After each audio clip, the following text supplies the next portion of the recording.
جسے چاہا اپنا بنا لیا، یہ بڑے کرم کے فیصلے، یہ بڑے نصیب کی بات ہے۔ نہایت قابل احترام محترم علامہ حافظ محمد اقبال رضوی صاحب، ڈسٹرکٹ خطیب راولپنڈی، محترم چودھری خوشی احمد صاحب، چیئرمین پاسبان وطن فاؤنڈیشن، محترم شیخ وحید صاحب، حکیم محمود سہارنپوری صاحب، حاجی مجید صاحب و دیگر معزز و محتشم شرکائے تقریب، میں آپ سب کو آج کی یوم علی کی مناسبت سے منعقدہ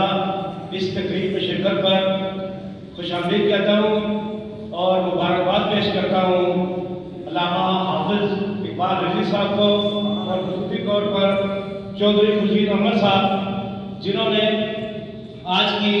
یہ بزم سجا کے اپنا حق ادا کر دیا۔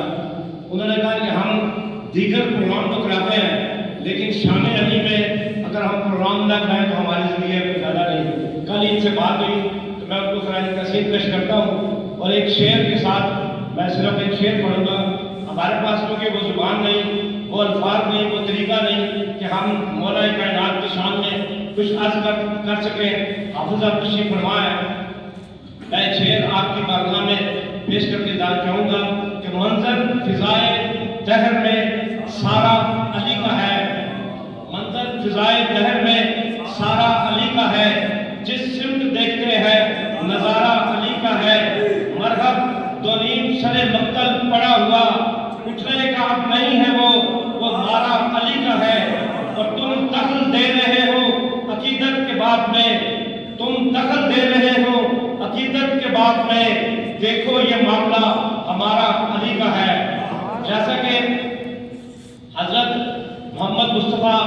آقا نامدار صلی اللہ علیہ وسلم نے فرمایا کہ میں علم کا شہر اور علی اس میں دروازہ ہے، تو ہمیں دروازے سے گزر کے علم کے شہر تک جانا ہوگا۔ مطلب یہ ہوا کہ جو علی کا ہے